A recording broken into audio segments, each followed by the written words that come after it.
I have nothing to do tomorrow. I'm off of school for Christmas break.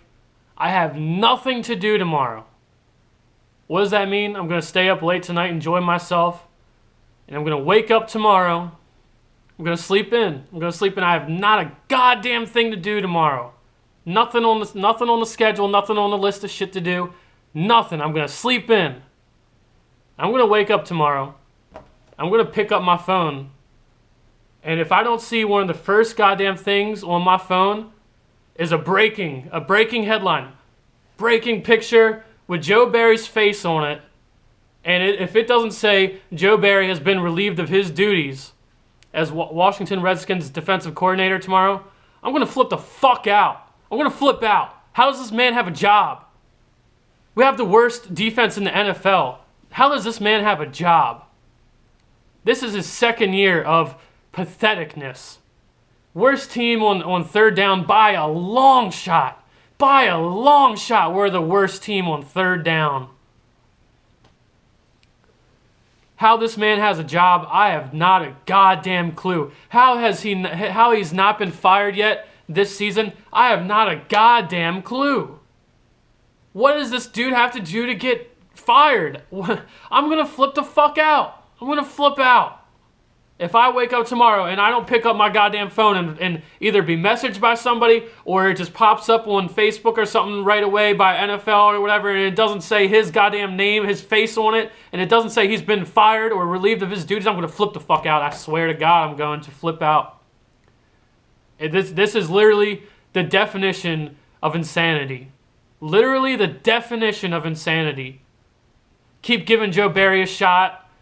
Oh, Joe Barry, he's gonna get it. He's gonna get shit turned around. He's gonna do something. He's gonna get this defense moving, and he's gonna get this defense doing something. Hey, it's third down. Joe Barry's got something up his sleeve. He's gonna do something. He's gonna blitz. He's gonna get pressure somehow. He's gonna do something creative. Every single time is the same shit. It's the same shit, and we're sitting here as fans, and we're sitting here as an organization, hoping something different. We're expecting something different from Joe Barry. Expecting something different every single time and getting the same result. And then still expecting something different. It's the definition of insanity, and it's completely insane how this man has a job. At the very beginning of this goddamn game, I'm going to have to find this clip. I'm going to have to find it, and I'm going to have to put it in this video just so you guys can see it. At the very beginning, it's the Panthers' first drive. I think it's second down or third down. It might be third down. And the commentators, whoever it was on the game, they're sitting there, they're commentating, and they literally say, Cam Newton is one of the worst quarterbacks under pressure this season. Teams have blitzed him a lot. Third down. I'm pretty sure it's third down. What does he do? As soon as the commentators stop talking and they just said Cam Newton is one of the worst quarterbacks under pressure, under the blitz this season, we rushed 4 guys. And Cam Newton throws a 35-yard goddamn pass to Greg Olsen for first down. Literally clockwork. On-point clockwork by the goddamn commentators. Even the you guys, I'm sure you guys heard it too. Even the commentators in this game said something about the Redskins not sending pressure. And when we blitzed in this game, I would have to say honestly, 90% of the time it worked. 90% of the time when we sent pressure, it worked. Cam Newton overthrew somebody. He threw the ball out of bounds. He threw the ball to the ground. We sacked him. Almost every time we blitzed, I would say 90% of the times when we sent pressure, more than just 4 guys, bad shit happened for the Carolina Panthers. And then there's even times in the goddamn game where we need a stop on defense. We need something to happen. And then instead of sending pressure, what do? We send 3 guys. We send 3 guys on the defensive line and we drop Chris Baker back into coverage If we're going to send one motherfucker on our defensive line back into coverage, he is the least person I want to drop back into coverage. Chris Baker, our best defensive lineman, you tell that motherfucker to drop back into coverage? Are you fucking kidding me? Are you fucking kidding me? Send our best defensive lineman to not rush Cam Newton and tell him to go back into coverage. You have to be fucking crazy. This guy is asking to get fired. He's asking to get fired. And we're sitting here just week in and week out.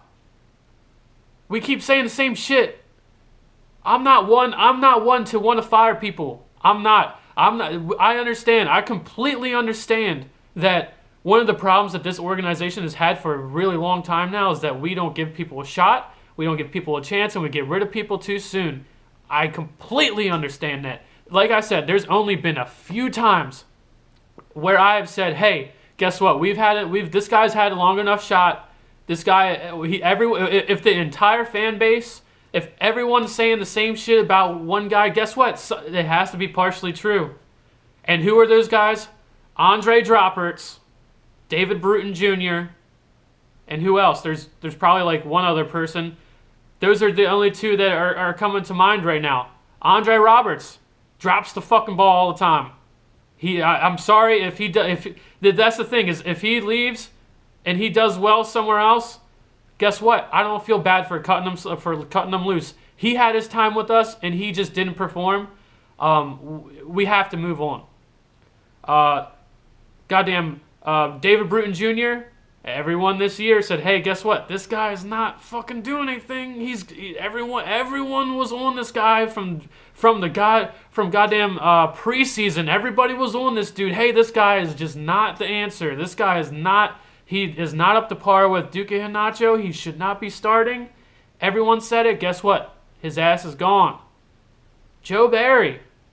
Last year this defense was bad.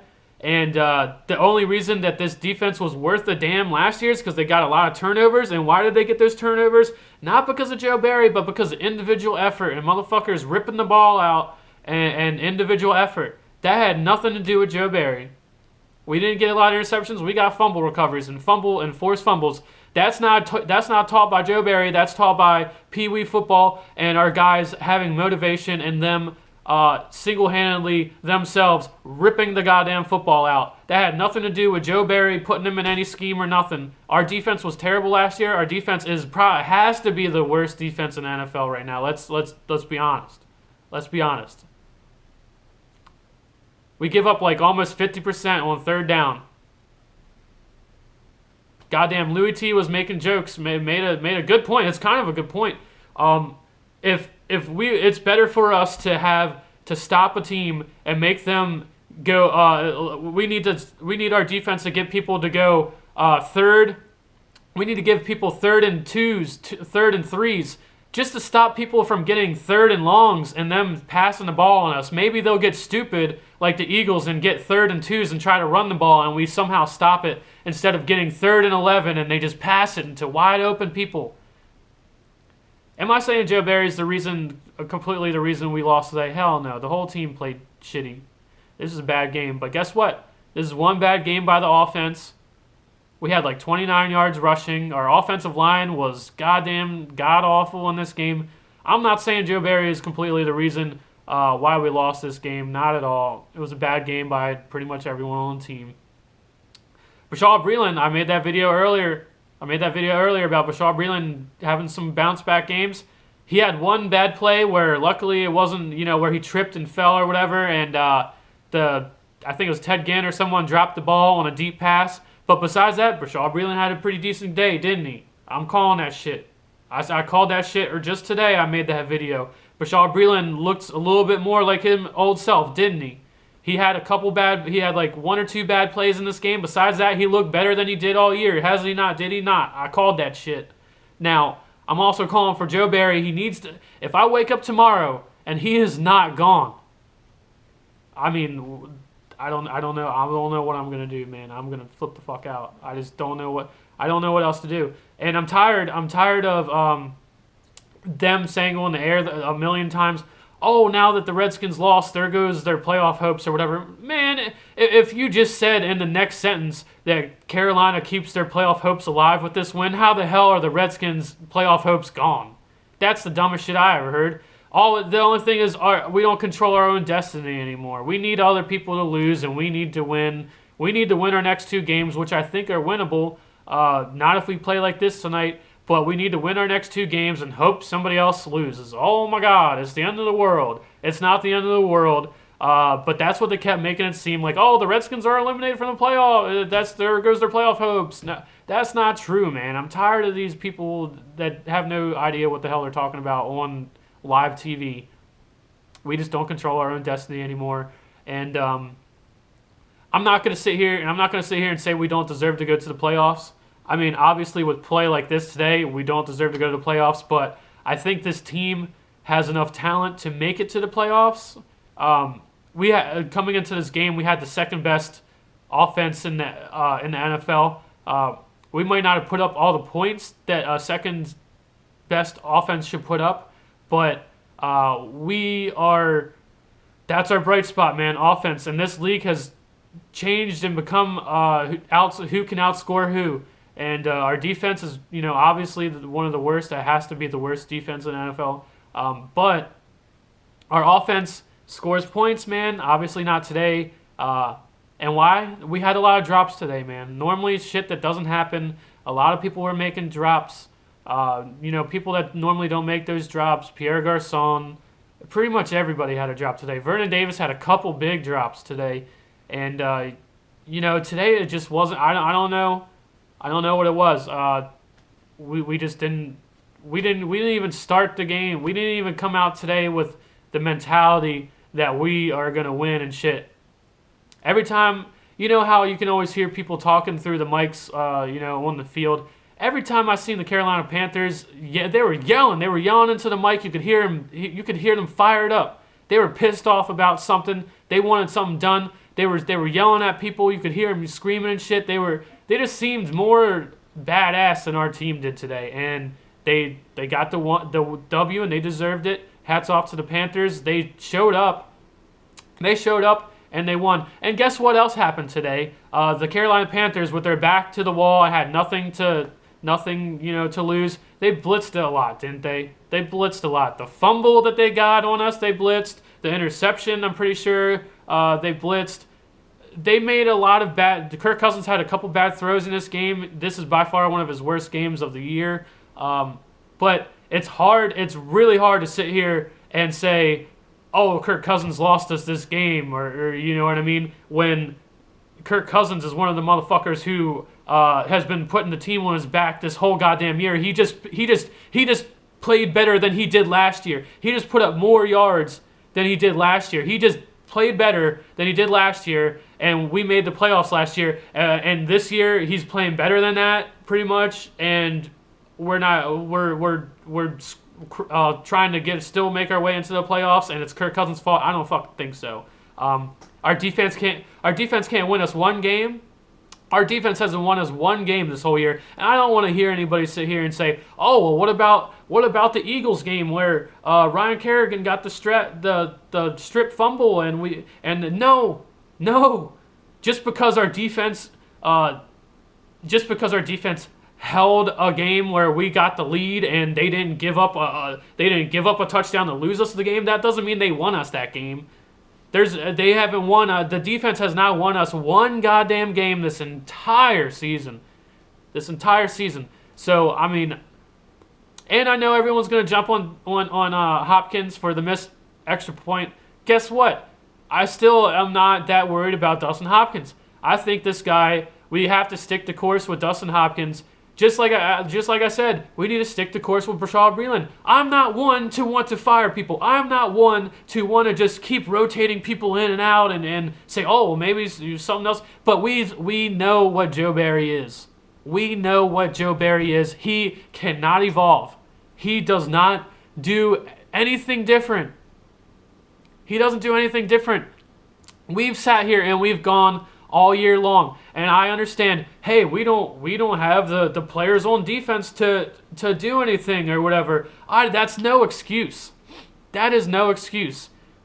The defense has barely looked good, maybe 2 games this entire goddamn season, and it doesn't matter who we have on defense. Our defense they are the worst defense in the NFL, let's be real. I don't care who we have out there on that defense. Our defensive coordinator should do something different.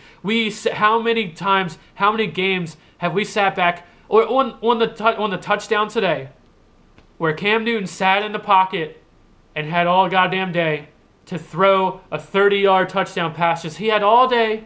We rushed 4 guys, and Cam Newton sat back there all day and threw a 30-yard touchdown pass to Ted Ginn Jr., who, another thing is, goddamn, what has Dante Whitner done for us this whole goddamn year? Nothing. Dante Whitner, he hasn't laid any big hits on anybody. He hasn't really done much in the run game. He has done really nothing for us, and we don't really have a better option. But whatever, that guy, I don't see him coming back next year either. So we're sitting here rushing 4 guys, and Cam Newton has all goddamn day, and he throws the easiest 30-yard touchdown pass of his life because we are not getting pressure on the quarterback. If you do not get pressure on the quarterback with your 4 guys, you send a blitz. You send someone else. Nothing else matters on the back end of the defense. Nothing will matter. What they do, nothing will matter if you do not get pressure on that quarterback.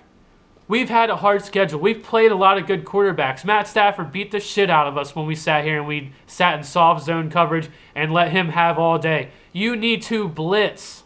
You need to send pressure. If we are not getting pressure with 4 guys, guess what? Send a 5th.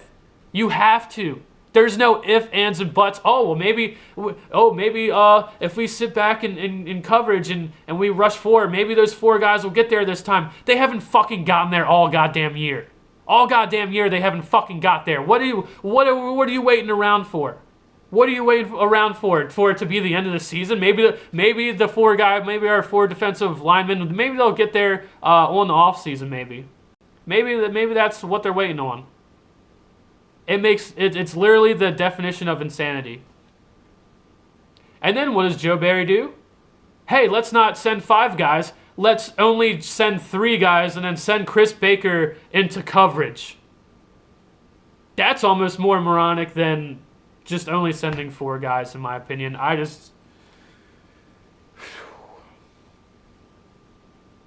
Not all hope is lost. We still have a chance. Do we deserve to go to the playoffs? I think we do. Like I said, I'm not saying this as just being a biased Redskins fan. I think the Redskins have shown so much during this entire season that this offense has the ability to just overpower people. Obviously not tonight. The Carolina Panthers have the 2nd most sacks in the NFL. Even though their record was 5-8, everyone knew not to sleep on the Carolina Panthers, but apparently our players didn't. Excuse me. And I could go on and on and on. I could go on and on and on. Side note, although Deshaun Jackson dropped crucial 3rd down passes and shit, that was one of the best catches I've ever seen in my goddamn life. The one on the sidelines where he caught it with his fingertips and he stayed in bounds, and we had to review it, and we had to send the flag, the challenge flag and review it. That was honestly one of the best catches I've ever seen in my life. Still, Deshaun Jackson didn't do shit for us today. He had a couple good catches, but that's what we expect from him. He did nothing more than we expect. He dropped passes. And that's another reason. I'm sure people are going to flip the fuck out and still try to find some way to put this on Kirk Cousins. Obviously, like I said, this is one of those worst games of the year, but how many other games did he put the team on his back? And one game he has a bad game. Goddamn, Russell Wilson threw, 4 or 5 interceptions the other day? Do you think the Seattle Seahawks fans are over there going to say, oh, Russell Wilson needs to go? I don't think so, man. Get your head on straight. Kirk Cousins is okay. He's okay, man. How many? That was one of the biggest things about this game. How many drop passes did we have? Even Jamison Crowder dropped a pass to normally guys that are normally not dropping these passes, they did today. I don't know what it is. These guys did not come out in the right mindset. And just win, dude. I don't know what it is. Our offensive line was god awful. Robert Kelly, I feel bad for that dude. We all know Robert Kelly is a baller, but every single time we handed the ball off to him, he was hit in the backfield. Every single time we handed the ball off, he had nowhere to go. That's another thing. I have no blame for Robert Kelly. That dude, he wants to get yards. He will fight, but there's not much you can do when there's 5 guys after you in the backfield like that. Another thing, offensive play calling was bad. They knew what we were gonna do before we did it. Another thing is we still are getting pass happy. Yes, we're a pass first team. I understand this. I realize this. We come out first play for us on offense in the game. We throw the ball. It's bad. We don't get a catch, and then we're playing catch up, and we're getting too pass happy, man. Run the goddamn football. Even if we only get 1-2 yards, you need to run the ball. We only ran the ball in this game when we're down. And in the most obvious situations, first down, we ran it. All right, so let me get to some stats. The Redskins had 335 total yards. The Carolina Panthers had 438. The Carolina Panthers had 148 yards rushing, and the Redskins had 29. The Redskins had the most penalties. We had 3 turnovers. One of them I kind of don't even count because it was at the end of the game where we didn't even have a chance to win, and Jamison Crowder fumbled the ball. I don't really fault Jamison Crowder. He was just fighting for whatever extra yards he can get. I just blame Jamison Crowder for having a couple drops in the game. It's normally not like him, you know what I mean? So, besides that, let's get into the game notes, dude. It's not going to be fun. Rashad Breeland stops first down catch versus Greg Olsen that would have given them first and goal and makes them kick a field goal multiple times in this game. Rashad Breeland, he went up versus Greg Olsen, which is a really hard test. Greg Olsen is definitely one of the best tight ends in the league, and he fared really well versus him. And multiple times he stopped them from getting what seemed like would be touchdowns, and he single-handedly almost stopped them and made them kick field goals in this game. Rashad Breeland somewhat did have a bounce-back game, like I called. Hopefully he plays even better versus the Bears next week, which earlier I already said in my video earlier. We can't overlook the Panthers, and we can't even overlook the Bears, who are 3-11.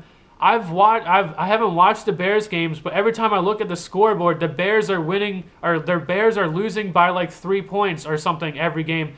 They are fighting. They are putting up points and shit. We cannot overlook them, man. We need to come out and set the tone. Another thing is on Facebook, and I think more so on Facebook, not so much on this channel, but there's been some people who, when Will Compton went down, when Will Compton went down with an injury and we knew that he wasn't going to start this game or whatever, I saw people say, oh, good, let's see Martrell Spate come in. Martrell Spate's better anyway. Bullshit. I like Martrell Spate, and I want him to be better than Will Compton, but Martrell Spate single-handedly gave up at least like 3 first downs in this game, and they were pretty terrible. Like, what he was doing out there, he didn't really seem like he knew what he was going on. He had one big hit in this game, and that was kind of like at the end of the game. Like, I don't know, man. Just disappointing. Terrible first possession. Why did we throw the ball on first down? Then Jackson runs a bad route, short route, and a bad throw by Kirk. Kerrigan gets to Cam Newton on second down. Deshaun Jackson with a 23-yard catch. 3rd and 9, and Kirk throws the ball out of bounds. I think he was eyeing up Garcon too much. On that, it's when we kicked our first field goal. It's 3rd down. Kirk Cousins, I guess it was the hot route. It was the guy that he was supposed to go to, Garcon, on that play, and he just eyed Garcon down too much, and he wanted to go to Garcon too much. That's a play where he needed to improvise and look elsewhere. but we still kicked the field goal. Breland has a nice pass breakup. 3rd and 4, and we don't blitz, and Cam throws a 30-yard touchdown. No one even near Ted Ginn Jr. Kirk Cousins threw an interception. Yet again, we're down by, like 7 or 10 points at this point in the game, and we come out and we're just throwing and throwing and throwing, and Kirk Cousins throws an ill-advised pass. I mean, it's just, we're having the same problems that we had at the very beginning of the year. We can't run the football. We become one-dimensional, and then Kirk Cousins can't play up to his ability. He can't be Superman. He's going to make bad throws. He's played mostly well this season, but you've seen in the past few games where when we have a good running, rushing, Kirk plays even better. In this game, we had no running, and Kirk had a really hard game. He didn't.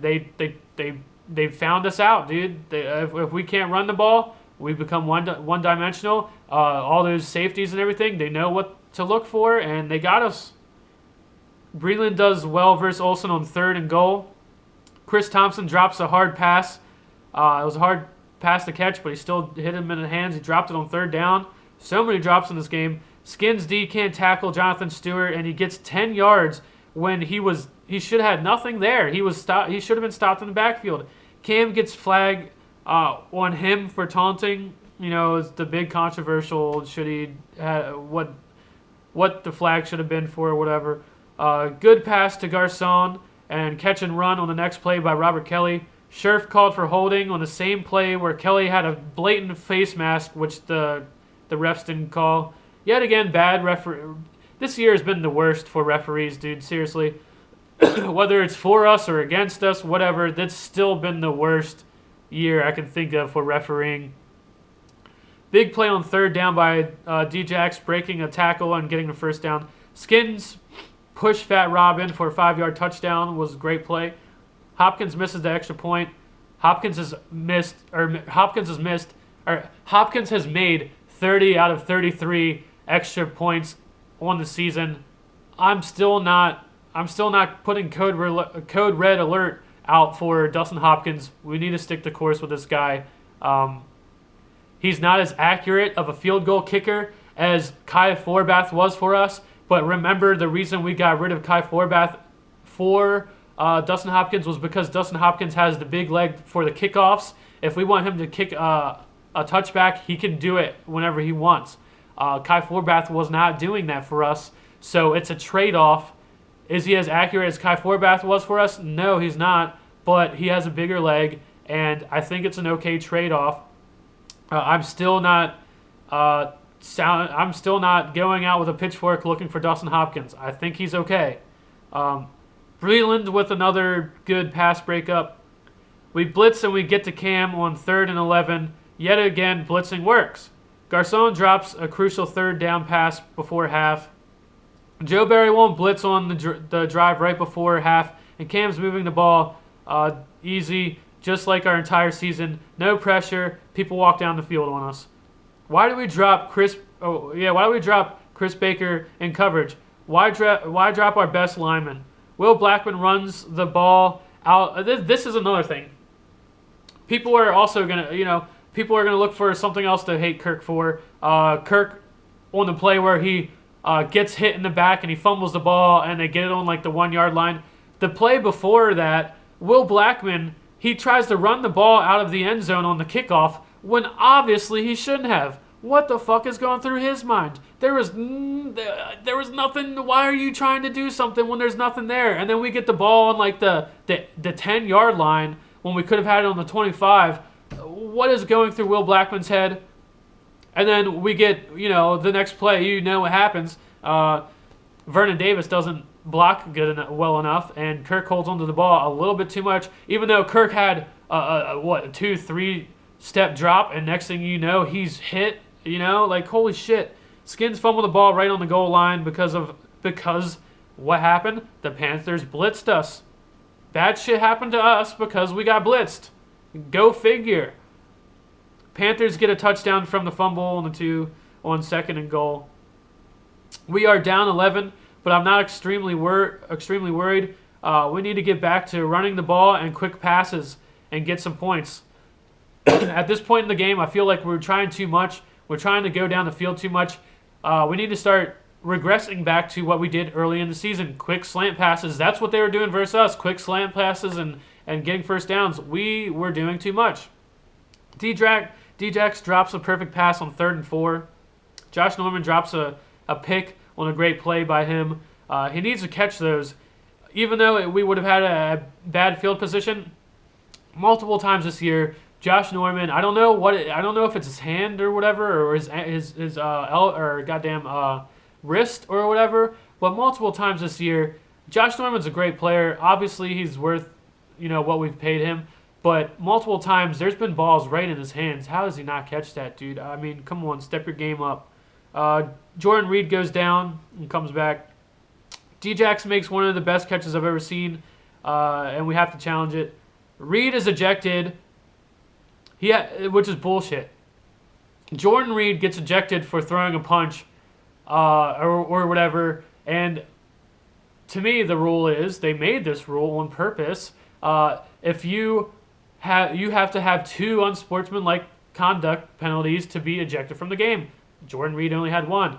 Did he punch the dude in the head? Sure he did. But guess what? He got nudged and punched before that. It was a hole. They tried to cat and mouse him into getting a penalty. That's bullshit.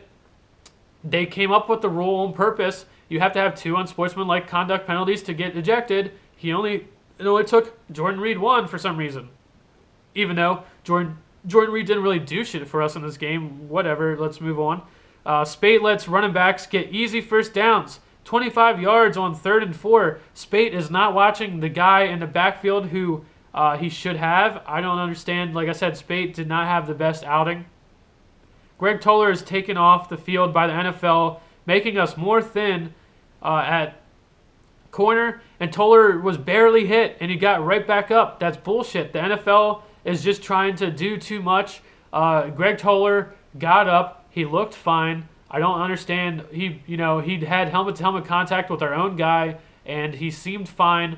I don't know why they literally are making our team, way thinner when the guy clearly looked like he was okay. Now, if he was on the ground for too long and didn't get back up, I understand. But come on, man.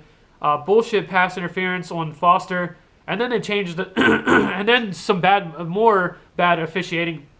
First, it was a bullshit call on Mason Foster for pass interference. And then something is crazy about them. Then the refs come back out and they say, oh, the ball was uncatchable, which it should have been ruled in the first place. But normally they don't ever reverse those calls. So like I said, that's bullshit. The referees are bad. Down by 11 with 10 minutes left, and we need to make a comeback. I believe we can. 3rd and 5, we don't blitz. And they get the first down. Spade is doing pretty bad. Leaves running backs wide open. Nobody even watched the running backs. Kirk takes a late hit on the sideline. We got a penalty. On them for that. Vernon Davis has a drop. What would have been a touchdown if Vernon Davis caught that ball and then turned upfield? He would have had a touchdown. We needed that. There's too many drops in this game. Chris Thompson drops a pass on 3rd down. Skins kick a field goal. Now we need a touchdown and an extra point to tie the game. And we have 3 minutes and 44 seconds left. Come on, defense.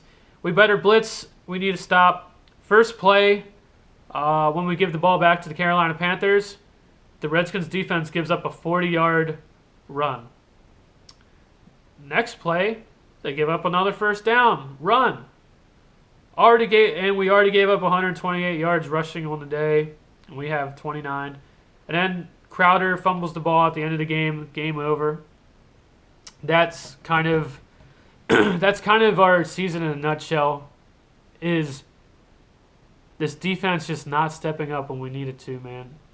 If the Redskins had a decent defense or slightly below decent defense, this team would be pretty unstoppable. Let's be honest with ourselves. We'd be pretty. Even last year, if we had a defense, last year if we had the same thing, a decent defense and a little bit better of a running game than we had last year, we would have been unstoppable. This year, if we just had a decent defense, I'm not even talking middle of the pack defense. I'm talking like 20th in the NFL, like 20th or something. This team would be unstoppable. But no, we're sitting 30, 31, 32. Like I said, man, our guys fought, man. Some of them fought. You know, Chris Baker, that's a guy who fought. There's a few guys on this team that did. And another thing, man, I'm fucking tired of Cam Newton. Cam Newton is the biggest baby. Cam Newton in the first quarter, he got hit in the shoulder or whatever, and then he goes down on the ground, and he's just the biggest diva, and he makes his team call a timeout just so he can go over on the sidelines and be checked out, and then he comes back and he's completely perfectly fine. It just reminds me of RG3. It just reminds me of just a diva, like oh, everybody feel bad for me, I'm taking hits and this and that, but even though I'm a man, even though I can come back and I'm gonna be all right, I just want sympathy from people. That's kind of what I saw out of Cam Newton, and he's just the worst. He's just the worst. Cam Newton's the worst. I used to really like Cam Newton. I used to really like Cam Newton, but Cam Newton is the sorest loser and the sorest winner. Like we can't all year long. Cam has just been a bitch all year. He's just been moaning and whining, and he's the sorest of losers. And then you saw him on Monday Night Football when he just beat the Redskins, and all the shit he was talking and all the shit he was saying to the fans, and the dancing and the jogging on the field and this and that. He's just the sorest player I can think of, man. When shit doesn't go his way, he's the biggest baby. And then when he actually wins and he deserves a win, he goes out there and just has to be the biggest bitch about it and rub it in people's faces and it just soaks it up. Like, that's not shit that's not something that a real winner does. It's just not. You're not going to see Tom Brady do that. I don't really like Tom Brady that much, but you're not going to see Tom Brady do that. You're not. That's a real winner. That's a true winner. Cam Newton is not a true winner, and true winners would have jumped on that football in the Super Bowl last year versus Denver, and Cam Newton is just not a true winner, dude. He's not. I'm not saying he's not going to be sooner or later. Maybe he'll wake up and be a better person and a better player. He's still young. Who knows? We'll see. Maybe he'll wise up and mature, and maybe he'll be a little bit different. But the way that I see it right now, I've lost a lot of respect for Cam Newton, especially just single-handedly, especially for this season. Last year, he'd showboated and a lot and everything, but that was for a reason. I understand, he's on top of the world, he's unstoppable. But this year, he's just been the biggest baby all year long, just always just being the biggest baby. And then he gets one win, and you saw how he acted. You know what I mean? That's not a true winner. What else is there to say, man?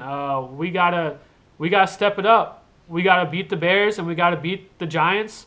And then we need to hope other people lose. Tampa Bay, I don't know what their schedule's like. Green Bay, I don't know what their schedule's like. I'm pretty sure if we end up with the same record or whatever as Green Bay, we already beat them, so we'll be ahead of them. So that's good for us. The Vikings, they're somewhat in it, but we already beat them. So if we end up with the same record or something as them, I'm pretty sure we still are better. We still get it the spot instead of them.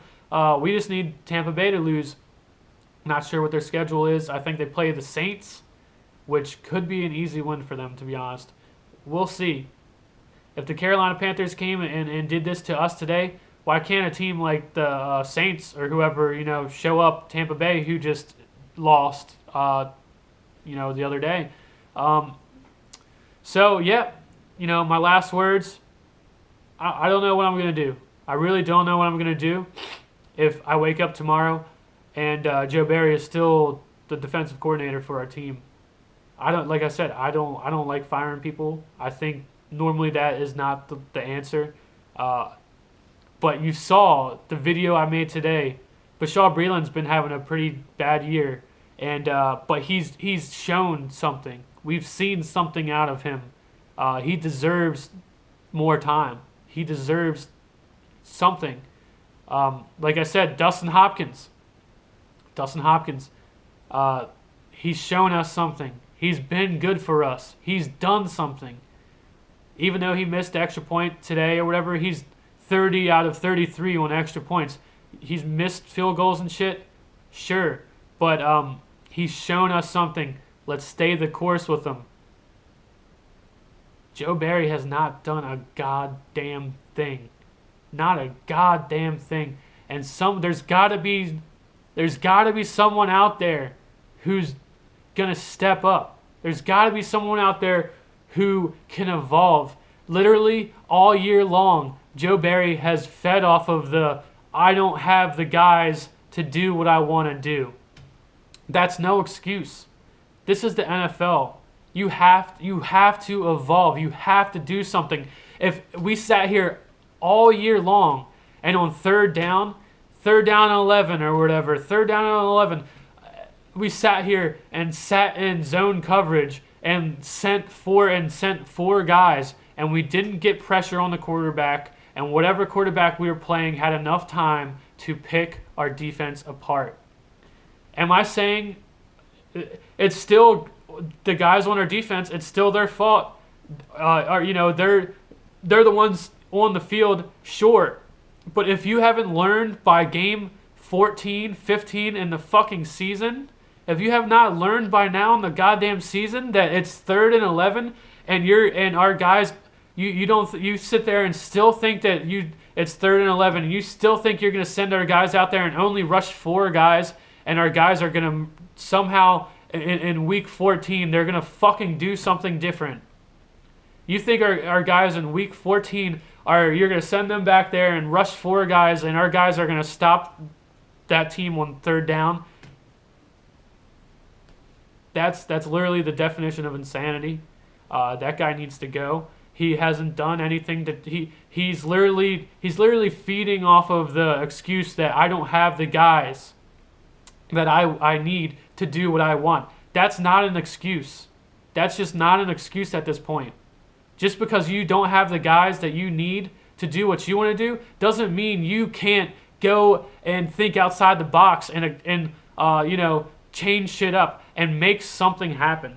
Do something different. Do something different. The only one thing I can think about this whole entire season where he did something different was he sent Josh Norman on a blitz like once or twice. Sending Josh Norman, the guy who you think is probably not going to be a blitzer, 2-3 times this year he sent Josh Norman on a blitz. That's the only outside of the box shit that Joe Barry has done in 14 weeks of football. That guy has to go. There has to be someone who can offer us something different, and I just honestly believe that. Like I said, this is not something I wish. This is not something that I want.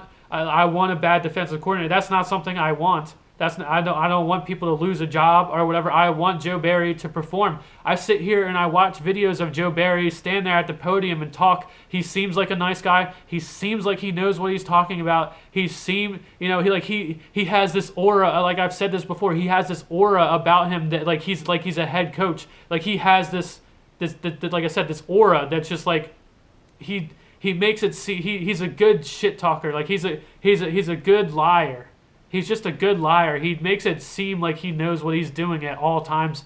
And obviously, over and over and over again this year, we've been smacked in the face and just told, hey, Joe Barry doesn't know what he's doing. Hey, Joe Barry doesn't know what he's doing. Hey, Joe Barry isn't going to change anything to do anything different than what he's been doing this whole time that hasn't been working.